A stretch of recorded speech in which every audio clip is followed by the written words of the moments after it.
Episode number 2। मोहतरम, आप नसियान के जिस मर्ज का शिकार है, क्या कोई डॉक्टर भी उसकी तस्दीक कर चुका है? जी नहीं, मैं आज तक कभी किसी डॉक्टर के पास नहीं गया, जरूरत ही महसूस नहीं की। लेकिन आपके मर्ज की नौयत, ये तो मेरे वाकिफकारों का ख्याल है। खैर, आप मुझसे नाराज तो नहीं है ना? जी नहीं। अच्छा, लगता है मैं वाकई सठे आ गया हूँ। आप रूपनगर में कब तक ठहरे हुए हैं? परसों सुबह वापस चला जाऊंगा। गोया कल भी आपसे मुलाकात हो सकती है। किस सिलसिले में? वो बात जो आज मैं भूल रहा हूँ, शायद मुझे कल याद आ जाए। मैंने जवाब में मुस्कुराकर उससे रुखसती मुसाफा किया, फिर दूसरे दिन मुलाकात का वादा करके दुकान से नीचे उतर आया। मेरे जहन में बदस्तूर बूढ़े की पुरस्कार शख्सियत कलबला रही थी। अपनी रिहाइश पर पहुंचकर मैंने एक दो जरूरी फोन कॉल्स की, वालिदा से गुफ्तगू की, फिर लिबास तब्दील करके बिस्तर पर दराज हो गया। मैं बूढ़े के ख्याल को जहन से निकाल देना चाहता था, लेकिन वो तो शायद तस्वुर बन के मेरे वजूद से चिमट गया था। फिर मैं शायद उसी के बारे में सोचते सोचते गनूदगी का शिकार हो गया। दोबारा मेरी आंख उस वक्त खुली जब दरवाजे पर दस्तक हो रही थी। मैंने घड़ी पर नजर की तो वहां पर शाम के 5 बज रहे थे। मैं पूरा दिन सोता रहा था। मैंने दरवाजा खोला तो बाहर मेरा मुकामी मुलाजिम खड़ा था। साहब जी, आज आपने दोपहर का खाना नहीं खाया, आपकी तबीयत तो ठीक है ना? 1-2 घंटे पहले भी मैं दरवाजा खटखटा चुका, लेकिन आपने जवाब ही नहीं दिया। मैं आमतौर से इतनी देर सोने का आदी नहीं हूँ। फिर मैंने आसमान पर गहरे बादलों की तरफ देखकर उससे कहा कि ऐसा करो, 2 कप बहुत अच्छी सी चाय बना कर लाओ। कोई मेहमान आने वाला है क्या? 2 कप गर्मा गर्म चाय, सवाल ना किया करो। गलती हो गया साहब, दोबारा सिर्फ अपने काम से काम रखूंगा, आपने यही समझाया था। मुकामी मुलाजिम, जिसका नाम गुलजार खान था, अपना जुमला मुकम्मल करके चला गया। मैंने हस्बे आदत हल्का सा शावर लिया, लिबास तब्दील करके बाहर वाले कमरे में आया तो चाय की ट्रे पहले से गोल मेज पर मौजूद थी। गुलजार खान भी सामने खड़ा था। मैंने उसे चाय बनाने का इशारा किया तो वो बड़ी जल्दी से चाय तैयार करने लगा। वो 25 और 30 के दरमियान नजर आता एक खूबसूरत ज़हीन नौजवान था। बात ज्यादा करने का आदी था, इसलिए मैंने उसे पहले रोज ही कहा था कि अपने काम से काम रखना। चाय बनाने के बाद वो जाने लगा। कहाँ जा रहे हो? मैं बाहर खड़ा हूँगा साहब, आप चाय पीकर मुझे आवाज दे लेना। तो दूसरा कप चाय कौन पिएगा? वो मेरी तरफ हैरानी से देखने लगा। दूसरा कप चाय तुम्हारे लिए है, आज तुम भी मेरे साथ चाय पियोगे। वो सादतमंदी से जमीन पर आलती पालती मारकर बैठ गया। तुम कुछ पढ़े लिखे भी हो? सिर्फ 4 जमात तक पढ़ा था साहब। फिर वालिद साहब अल्लाह को प्यारा हो गया तो पढ़ाई छोड़कर काम से लग गया। काम ना करता तो फिर माँ और बहन भाई का पेट कहाँ से भरता? 1 महीने में कितना कमा लेते हो? इधर तनख्वाह का रवाज नहीं है साहब। सेठ लोग मकान की चौकीदारी का 100-150 रुपया देता है, बाकी ऊपर वाले की मर्जी है कि वो सीजन पर किसको कितनी बख्शिश दिलवा दे। तो तुम किसी बड़े होटल में मुलाजमत क्यों नहीं करते? वहाँ तो ज्यादा सयाह आते होंगे और टिप भी ज्यादा मिलती होगी। साहब, वहाँ थोड़ा पढ़े लिखे लोगों को जॉब मिलती है। मैं गुलजार खान को कुछ देर तक कुरेदता रहा। फिर एक छोटी सी उम्मीद पर मैंने अपने वालिद साहब को पेश आने वाले साने के बारे में दरियाफ्त किया। उसने मुझे ऐसी नजरों से देखा जैसे उसे अपनी आफियत अचानक खतरे में पड़ती नजर आ रही हो। साहब, आपका ताल्लुक पुलिस या CID से तो नहीं है? क्या मतलब? इधर आम लोग उस बड़े साहब की मौत की बात करते हुए भी डरता है। पुलिस और सादा लिबास वालों ने इधर काम करने वालों को बहुत तंग किया था। जुर्म किसी ने किया और सजा बेगुनाह गरीब आदमी को भुगतनी पड़ी। कोई छोटा आदमी कत्ल हो जाए तो सरकारी लोग नाक पर रुमाल रखकर गुजर जाते हैं। कोई सेठ या बड़ा आदमी मारा जाए तो पुलिस डंडा लेकर हम जैसे लोगों को मारना शुरू कर देती है। पर साहब, अभी आपने क्यों उस शख्स के बारे में पूछा? अब तो उस मरने वाली की हड्डियां भी कब्र में गल सड़ चुकी होंगी। गुलजार खान का जवाब सुनकर मेरे दिल पर एक चरका सा लगा। मरने वाले का मुझसे बड़ा गहरा ताल्लुक है गुलजार खान, गोश्त और नाखून जैसा ताल्लुक। मैं यहाँ सैर सपाटे की खातिर नहीं आया, उस कातिल की तलाश में आया हूँ जिसने मेरे सर से बाप का साया छीन लिया, मुझे यतीम कर दिया। मुझ पर भरोसा करो, मैं गलत बयानी से काम नहीं ले रहा। अगर तुम इस सिलसिले में मेरी कोई मदद कर दो तो मैं तुम्हें मुंह मांगा इनाम दूंगा। गुलजार खान, आपने इधर आने में देर कर दी साहब, वरना एक आदमी आपका मदद कर सकता था। कौन था वो? अब कहाँ है? मुझे उसका नाम और पता बताओ, मैं उसे दुनिया के किसी भी कोने से ढूंढ निकालूंगा। वो खुदाई ख्वार ना जाने किधर गुम हो गया। गुलजार खान ने अपनी नफरत का इजहार करते हुए कहा। जब वारदात हुआ तब वो फजारो होटल में घूमता फिरता नजर आता था। पुलिस उसको भी पकड़ कर ले गया था, سب سے زیادہ کٹائی اسی کا ہوا، لیکن صاحب اس نے زبان نہیں کھولی۔ بعد میں چھٹ کر آیا تو بڑے یقین سے چھاتی ٹھوک کر بولتا تھا کہ پولیس کا فرشتہ لوگ بھی واردات کے بارے میں کچھ نہیں کر سکتا۔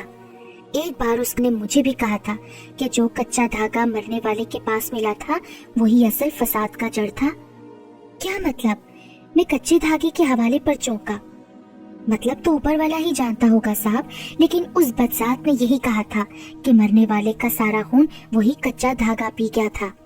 حوالات سے بری ہونے کے بعد وہ اسی قسم کا الٹا سیدھا بات کرتا تھا صاحب۔ پھر کچھ دنوں بعد وہ اس طرح غائب ہو گیا جیسے گدھے کے سر سے سینگ۔ اس کے گم ہونے کے بعد پتا چلا کہ وہ ذات کا غیر مسلم تھا۔ یہ بات کس طرح معلوم ہوئی؟ وہ جس مکان میں رہتا تھا اس کے غائب ہونے کے بعد وہاں سے کوری ہانڈیاں، چھوٹی چھوٹی مورتیاں، کچے سوت کے دھاگے کے گولے اور اسی قسم کا سامان ملا تھا جو کسی مسلمان کے گھر میں نہیں ہوتا۔ سندور اور بھیس بدلنے کا سامان بھی پایا گیا تھا۔ کیا پولیس کو اس بارے میں کچھ نہیں معلوم ہوا؟ مالک مکان نے اس بدذات کے اڑن چھو ہونے کے بعد پولیس کو آگاہ کیا تھا۔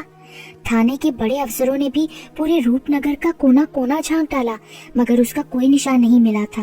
گلزار خان مجھے تفصیل سے تمام باتیں بتاتا رہا، لیکن میں سوائے اس کی کوئی اور نتیجہ نہیں اخذ کر سکا کہ میرے والد کی موت کسی ایسے غیر مسلم کی خباثت کا نتیجہ تھا جس نے سفلی کے گندے عمل کے ذریعے انہیں مارنے کا منصوبہ بنایا تھا، اور اس منصوبے کے پشت پر یقیناً کسی ایسے دشمن کا ہاتھ رہا ہوگا جو یا تو والد صاحب کا کوئی کاروباری حریف ہو سکتا تھا یا پھر اس نے کسی ذاتی پرخاش کے پیش نظر سفلی کا عمل کرنے والے کسی ماہر کی خدمات حاصل کی ہوں گی۔ گلزار خان کے بیان کے مطابق وہ ادھیڑ عمر کا ایک پڑھا لکھا شخص معلوم ہوتا تھا۔ اس کا فرضی نام سلامت خان تھا، جس کی گردن پر بائیں جانب گہرے زخم کا نشان دور سے نظر آتا تھا۔ والد صاحب کی موت سے کچھ دنوں پیشتر ہی اس نے روپ نگر پہنچ کر نشیبی علاقے میں ایک کمرے کا مکان لیا تھا۔ اس کا زیادہ وقت فزارو ہوٹل میں ہی گزرتا تھا، جہاں وہ دونوں وقت کا کھانا بھی کھاتا تھا۔ ویٹروں کو لمبی لمبی ٹپ دینے کا عادی تھا، ہمیشہ قیمتی اور ڈھنگ کے لباس میں نظر آتا تھا، اس لیے کسی کو اس پر کوئی شک شبہ نہیں ہوا۔ ویسے بھی تفریحی مقامات پر کسی کی ذات برادری، اونچ نیچ اور کالے گورے کی کھوج ضروری نہیں سمجھی جاتی۔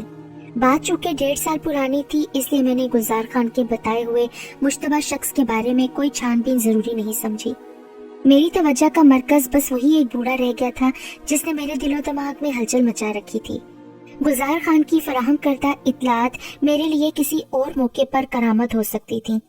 مجھے یہ تو معلوم ہو چکا تھا کہ میرے والد کی موت کالے جادو یعنی سفلی کے عمل کا نتیجہ ہے، لیکن اس کے پیچھے اسباب اور وجوہات معلوم کرنے کا میں خواہش مند تھا، جس کے باعث میرا باپ موت سے ہمکنار ہوا۔ روپ نگر میں میری وہ آخری رات بڑی بے چینی سے گزری۔ والد صاحب کی موت کے بارے میں سارے امکانی پہلو میرے ذہن میں ابھرتے رہے۔ ایک دو ایسے غیر مسلم کاروباری حریفوں کے نام بھی ذہن میں گونجے جن پر شبہ کیا جا سکتا تھا، لیکن بغیر کسی اہم ثبوت کے کوئی کارروائی ممکن نہیں تھی۔ صبح میری آنکھ دیر سے کھلی۔ ناشتہ کرنے کے بعد سب سے پہلے میرا رخ کشمیر ایمپوریم کی طرف تھا، لیکن کشمیر ایمپوریم قدم رکھتے ہوئے بوڑھے کی جگہ ایک نوجوان کو جھاڑ پونچھ میں مصروف دیکھ کر مجھے جھٹکا لگا۔ میں نے نوجوان سے بوڑھے کے بارے میں پوچھا تو وہ مجھے اس طرح حیرت سے گھورنے لگا جیسے میں کسی دوسری دنیا کی مخلوق ہوں۔ کیا بات ہے، آپ مجھے اس طرح کیوں گھور رہے ہیں؟ میرا خیال ہے آپ غلطی سے کشمیر ایمپوریم میں آ گئے ہیں۔ یہاں تو کبھی کسی بوڑھے کا کوئی وجود نہیں رہا۔ جب سے یہ دکان قائم ہوئی ہے میں تو بلا شرکت غیر اس کا مالک ہوں۔ میں نے کبھی کسی ملازم کی ضرورت بھی محسوس نہیں کی، لیکن ہو سکتا ہے آپ اپنی مطلوبہ دکان بھول گئے ہوں۔ بازار کا ایک اور چکر لگا لیں، شاید آپ کو اپنی غلطی کا اندازہ ہو جائے گا۔ ممکن ہے آپ درست کہہ رہے ہیں، لیکن میری یادداشت اتنی بھی کمزور نہیں ہے جتنا آپ سمجھ رہے ہیں۔ صرف 24 گھنٹے پہلے کی بات ہے جب میں نے اسی کشمیر ایمپوریم سے کچھ گفٹ آئٹم خریدے تھے۔ میں نے شوکیس میں رکھی ہوئی اشیاء کی طرف اشارہ کیا، وہاں موجود دوسری شطرنج اور سگار کے ڈبے کا حوالہ دیا تو وہ مسکرایا۔ اس قسم کے آئٹمز اور بھی کئی دکانوں پر ملتے ہیں، کشمیر ایمپوریم سے ملتے جلتے اور بھی کئی نام آپ کو یہاں نظر آئیں گے، لیکن میں پورے وثوق سے کہہ سکتا ہوں کہ میں نے اسی دکان سے خریداری کی تھی۔ محترم، آپ بلا وجہ اصرار کر رہے ہیں۔ آپ کی اطلاع کے لیے عرض ہے کہ ایک گھریلو تقریب کی وجہ سے گزشتہ 2 روز سے یہ دکان بند تھی۔ آپ اپنی تسلی کی خاطر پڑوس کے دکانداروں سے پوچھ لیجئے۔ اس کا جواب سن کر تو میں چکرا گیا۔ बूढ़े की शख्सियत मेरे लिए और ज्यादा पुरअसरार बन गई। अच्छा, आप परेशान ना हो, अक्सर ऐसा हो जाता है कि किसी यकसानियत की वजह से भूल चूक हो जाती है। आप अगर मुझे अपने मतलूबा बूढ़े का तफसीली हुलिया बताएं तो शायद मैं आपकी कोई मदद कर सकूं। मैंने अपने गुस्से पर काबू पाते हुए बूढ़े का तफसीली हुलिया बयान किया तो वो मुझे हैरत से आंखें फाड़कर घूरने लगा, जैसे उसे मेरे पागल होने की उम्मीद हो। क्या हुआ? क्या अब भी आप मेरी कोई रहनुमाई नहीं करेंगे? कौन हो तुम? उसने मुझे नफरत से घूरा। क्यों मेरे जख्मों को कुरेदने की कोशिश कर रहे हो? क्या मतलब? क्या तुम उस बूढ़े को जानते हो? फजूल बातें मत करो। अगर मेरे वालिद के जिम्मे तुम्हारी कोई रकम वाजिबुल अदा है तो मुझे बताओ, मैं उसे अदा करने को तैयार हूँ। गड़े मुर्दे उखेड़ने से तुम्हें क्या हासिल होगा? तो क्या? मैं अपना जुमला मुकम्मल ना कर सका। हाँ, उनको इस दुनिया से रुखसत हुए 10 साल गुजर चुके हैं। मैं नहीं चाहता कि मरने वाले की रूह पर कोई बोझ रहे। तुमसे पहले भी 1-2 आदमी पुराना हिसाब निकाल कर सामने आ चुके हैं। मैंने किसी से कोई दस्तावेजात नहीं मांगे, कोई सबूत नहीं मांगा। जिसने जो रकम बताई मैंने वो खामोशी से अदा कर दी। मैं तुम्हें भी मायूस नहीं करूंगा, लेकिन इस तरह किसी मरने वाले का मजाक मत उड़ाओ। नहीं, माफ करना मुझे, मैं तुम्हारे पास किसी पुराने हिसाब किताब की गर्ज से नहीं आया। मैं जो कुछ कह रहा हूँ वो भी गलत नहीं है। तुम चाहो तो मेरे साथ चलकर वो पैकेट भी देख सकते हो जो मैंने अभी तक नहीं खोला। हो सकता है उस पर तुम्हारी दुकान की कोई ऐसी निशानी मौजूद हो जो तुम्हें मेरी बात का यकीन दिला सके। नौजवान कुछ देर मुझे गैर यकीनी नजरों से घूरता रहा, फिर दुकान बंद करके मेरे साथ जाने पर आमादा हो गया। गिफ्ट पैक पर लगे स्टिकर को देखकर उसकी हैरत में कई गुना इजाफा हो गया। खासी देर तक वो उसे उलट पलट कर पूरी तवज्जो से देखता रहा, फिर एक साथ आ भरकर बोला, ये सब कुछ मेरे लिए बेहद हैरत अंगेज है, नाकाबिले यकीन हद तक। क्या अभी आपको कोई शुबह बाकी रह गया है? मेरा मतलब ये नहीं था, मैं आपके बयान की तरदीद नहीं करूंगा, लेकिन जरा सोचिए, कोई शख्स मरने के 10 साल बाद इस दुनिया में किस तरह वापस आ सकता है? मैं अपने अकीदे और अपने मजहब की बात कर रहा हूँ, यानी इस्लाम की, वरना गैर मुस्लिमों के यहाँ तो आवागोन को भी माना जाता है। एक बात दरियाफ्त कर सकता हूँ आपसे? पूछिए। क्या पहले भी कोई ऐसा वाकया रोनुमा हो चुका है? मेरा मतलब है कि आपके वालिद मरहूम को किसी ने जिंदा देखा हो? जी नहीं, ऐसा पहले कभी नहीं हुआ। मरने वाले का ख्वाबों में नजर आना और बात है, लेकिन फिर उसने अपना जुमला अधूरा छोड़ा और जल्दी से किसी का नंबर डायल किया। मध्यम आवाज में 1 मिनट किसी से गुफ्तगू करता रहा। मैंने अभी पड़ोसी दुकानदार को फोन किया था। उसने जो बात जवाब में कही वो भी हैरत अंगेज है। क्या कहा उसने? उसका बयान है कि कल सुबह कुछ देर के लिए मेरी दुकान खुली थी, लेकिन अपनी मसरूफियत से फुर्सत मिलने के बाद जब वो मुझे देखने की खातिर बाहर आया तो उसने दुकान को फिर से लॉक पाया। मेरा ख्याल है कि मुझे किसी बुजुर्ग से मिलकर ये सब कुछ बयान करना होगा। क्यों? बुजुर्ग क्या करेगा? हो सकता है कि मरने वाली की रूह किसी वजह से बेचैन हो। मैं इन बातों पर यकीन नहीं रखता, लेकिन कभी कभी हालात इंसान को ऐसी सूरत हाल से भी 2-4 कर देते हैं। खुदा के बरगुज़ीदा बंदों की दुआओं में असर होता है। अगर मेरे मरहूम बाप की रूह किसी सबब मुस्तरिब है तो शायद बुजुर्ग की दुआ से उसे करार आ जाए। मैं महसूस कर रहा हूँ कि आपकी दिल की कैफियत क्या हो सकती है, लेकिन क्या आप ये बताना पसंद करेंगे आपके वालिद की मौत किन हालात में हुई थी? उनकी मौत हादसाती थी। क्या कश्मीर एम्पोरियम से मरने वाले को किसी किस्म का कोई खास लगाव था? जी नहीं। आपको शायद ये सुनकर ताजुब होगा कि कश्मीर एम्पोरियम का उनकी जिंदगी में सिरे से कोई वजूद ही नहीं था। तो आपके वालिद साहब के मशागिल क्या थे? उसने मुझे अचानक तीर नजरों से देखा, जैसे मेरे सवाल ने उसकी किसी दुखती रग को छेड़ दिया हो। मैंने मौजू बदल दिया और उसे चाय की पेशकश की, जिसने उसे रद्द कर दिया। वो उठ खड़ा हुआ और दरवाजे पर पहुंचकर उसने पलटकर गिफ्ट बैग को एक बार फिर बड़ी तवज्जो से देखा। आप अगर चाहें तो इसे यादगार के तौर पर अपने साथ ले जा सकते हैं, मैंने उसे पेशकश की। क्या मैं आपका नाम पूछ सकता हूँ? मुझे दानिश कहते हैं। दानिश कबीर। कबीर, क्या आपका इशारा मारूफ सनतकार सेठ कबीर अहमद की तरफ है? जी हाँ, वही कबीर अहमद जो 1.5 साल कबल इसी तफरीही मुकाम पर होटल फजारों में पुरअसरार हालात में मुर्दा पाए गए थे। पुलिस आज तक न मौत का सबब दरियाफ्त कर सकी, न कातिल या कातिलों का कोई सुराग लगा सकी। गोया रूपनगर में आपकी आमद? हाँ जी, इसी सिलसिले की एक कड़ी समझ लीजिए। मेरी ख्वाहिश है कि अपने बाप की मौत के मामले को हल कर सकूं। आप? फिर वो कुछ कहते कहते रुक गया। मिस्टर दानिश, क्या मुझे बताना पसंद करेंगे कि मेरे वालिद की रूह से आपकी क्या बातें हुई थी? आप बता चुके हैं कि आपके वालिद की हादसाती मौत को 10 साल का अरसा गुजर चुका है। जबकि मेरे वालिद की पुरअसरार मौत को सिर्फ 1.5 साल गुजरा है। आप इन दोनों के दरमियान क्या ताल्लुक तलाश करना चाहते हैं? जरूरी नहीं है कि मैं जो बात सोच रहा हूँ वो दुरुस्त हो। बहरहाल आप अगर किसी वजह से बताना पसंद नहीं कर रहे तो मैं भी इसरार नहीं करूँगा। मेरा मकसद आपकी दिलशिकनी नहीं था। फिर मैंने कमोकास्त वो तमाम बातें याद करके दोहरा दी जो मेरे और बूढ़े के दरमियान हुई थी। उसके चेहरे का रंग बार बार बदलता रहा। सूत के कच्चे धागे के हवाले पर वो भी चौंका। क्या सूत के धागे वाली बात के बाद उन्होंने कुछ और नहीं कहा था? जी नहीं। आज आप किस मकसद से आए थे? आपके वालिद ने इशारों कनाइयों में मुझे एक अनोखे अंदाज में दावत दी थी। उन्होंने कहा था कि जो बात कल उनके ध्यान से निकल गई थी शायद आज उनकी याददाश्त में वापस आ जाए। मैं जिन हालात के तहत आपकी दुकान में गया, आपके वालिद की रूह और मेरे माबैन जो गुफ्तगू हुई, और उसके पेश नज़र में अब भी मैं यही कहूँगा कि वो मेरे वालिद की पुरअसरार मौत के किसी अहम राज से जरूर वाकिफ होंगे। आप शायद भूल रहे हैं कि मेरे वालिद की मौत को 10 साल। गुफ्तगू की तफसील बताने का इसरार आपने ही किया था जनाब।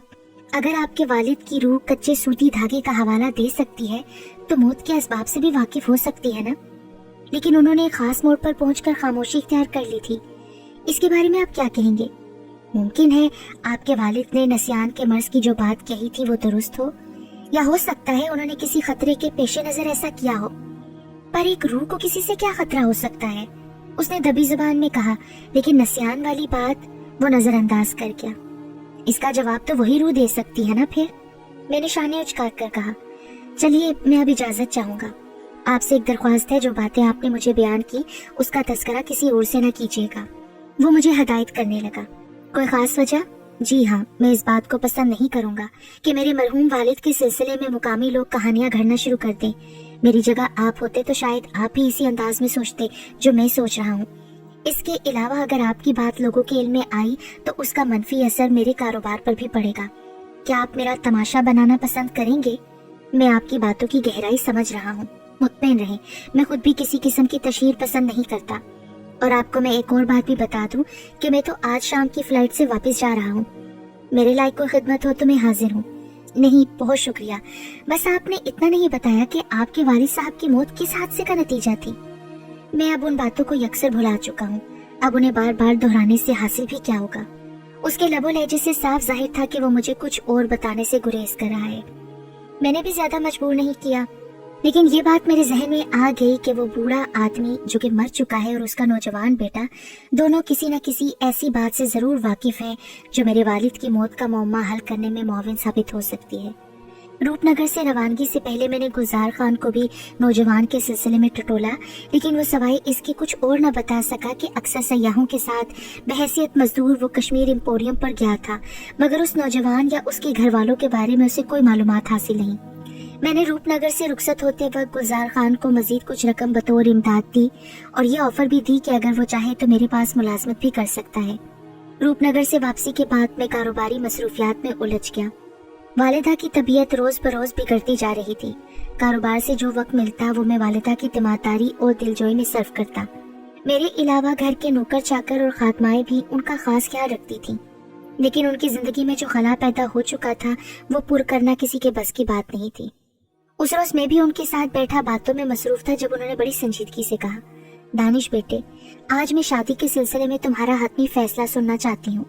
क्यों गुनहगार करती हैं अम्मी जान? जब तक आपका साया हमारे सरों पर कायम है सारे फैसलों का इख्तियार सिर्फ आपको है। मैं तो आपके हर हुक्म की बजावरी को हमेशा अपने लिए बाइसे फख्र ही समझता हूँ। आज तुम्हारी ये सादतमंदी और लाड प्यार की बातें मुझे बहला नहीं सकेंगी। हाँ या ना, इसका फैसला आज होकर रहेगा। बिल्कुल होगा, बल्कि अब तक हो जाना चाहिए था। मेरी दुल्हन होती तो वो भी मेरी तरह आपकी खिदमत करती ना, और दुआएं भी लेती। एक दो बच्चे होते तो वो भी लिहाफ में आपके साथ घुसे बैठे कहानियां सुनते। मैंने तुम्हारे लिए एक ऐसी खूबसूरत और चांद सी दुल्हन का इंतखाब किया है जो हर एतबार से तुम्हारे लिए निहायत मौजू है। तुम उसे देख भी चुके हो। मैं मरहूम बैरिस्टर नफीस फारूकी की अकलौती बेटी फाखरा की बात कर रही हूँ। बेगम नफीस से दबी जुबान में मैं रिश्ते की बात भी छेड़ चुकी हूँ। वो तो गले गले तैयार है, बस तुम हाँ कर दो तो मैं अभी फोन करके उनसे शादी की तारीख मांग लूं। क्या सोच रहे हो बेटा?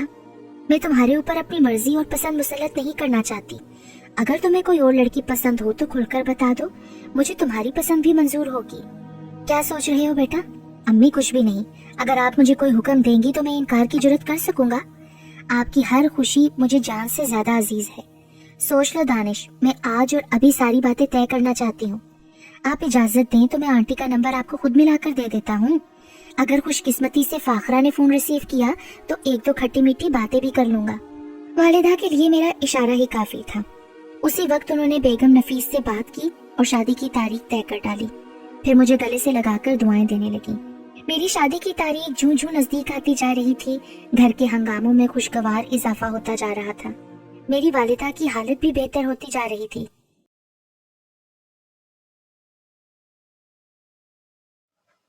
अगर आपको हमारी वीडियो पसंद आती है तो वीडियो को लाइक कीजिए और मुझे कमेंट्स में बताइए आपको वीडियो कैसी लगी, और चैनल को जरूर सब्सक्राइब कीजिए।